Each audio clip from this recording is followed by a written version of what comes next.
Blog I'm your Talk host, Queen Radio. Evelina, and this is QEB.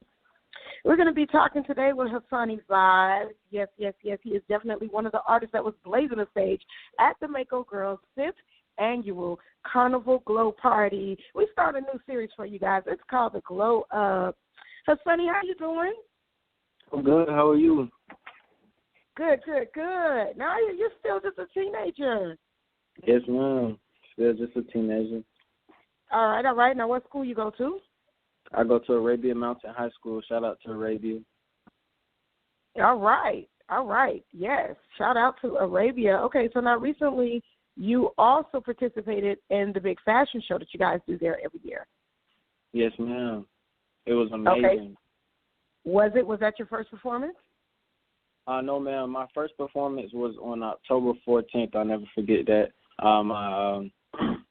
That was Arabia Mountain's homecoming. And I used the school. That was Arabia Mountain homecoming at Arabia. Yes, ma'am. Okay, cool. Awesome song. So how did you feel when you did go on stage for the first time? Did you have butterflies in your stomach? For the first time, I really wanted to push my song out there.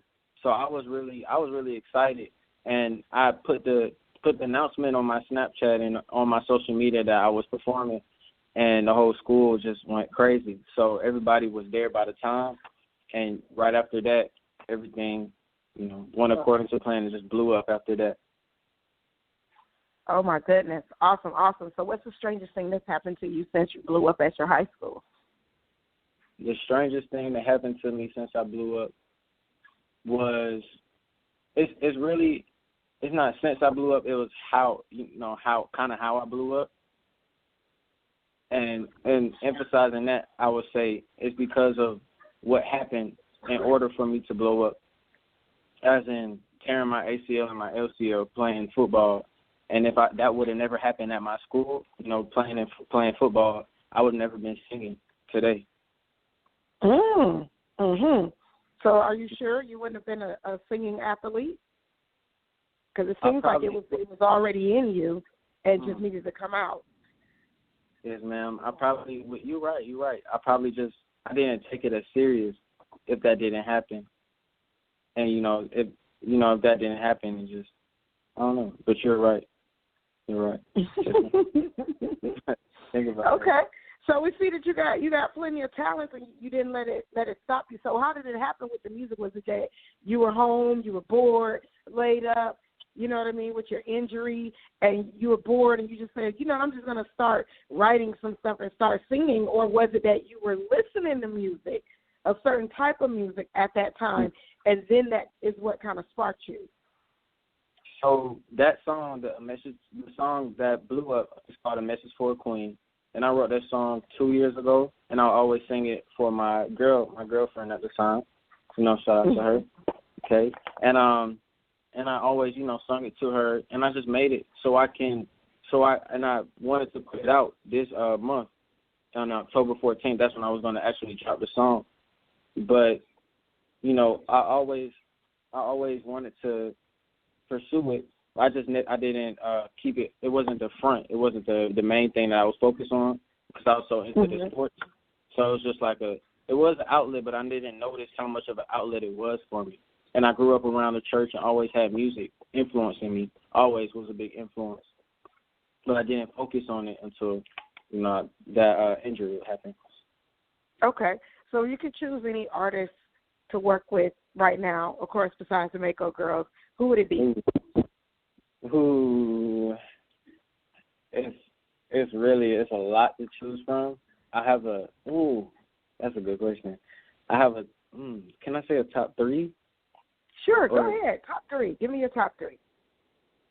Of course, Drake. I love Drake. He's one of my biggest influences. Bryson Tiller. Okay. I want to, Beyoncé. I really want to stretch everywhere, with even international. So okay, but that's just for those are the top three: Drake, Beyoncé, and Bryson Tiller. And Bryson Tiller. Okay, so how would you describe your sound? Because I would put you in that category with the Bryson Tillers and your Tory Lanez.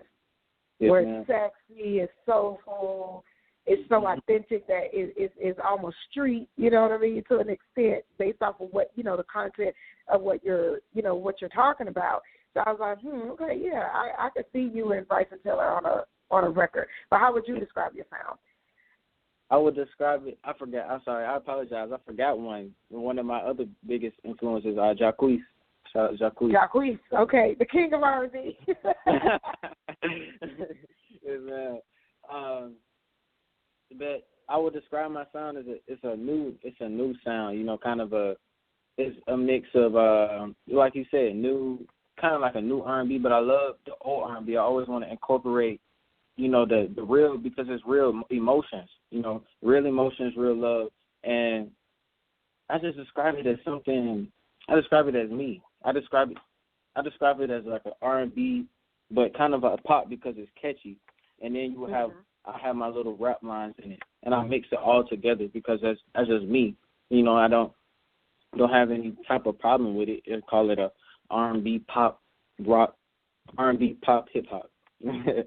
But yes, ma'am, smooth, but it's catchy, and as it's catchy, it have some verses that make you think. So I'm trying to attack all areas, just like that. Okay, cool. Well, we're definitely looking forward to what you have next coming up. Tell everybody where they can find you. What's up, everybody? You can find me at Hasani Vibez, Hasani Vibez, on Instagram, on Twitter, on YouTube, everywhere. Hasani Vibez, the one and only Hasani Vibez. And we're out. And that was QEB, the Glow Up with Hasani Vibez.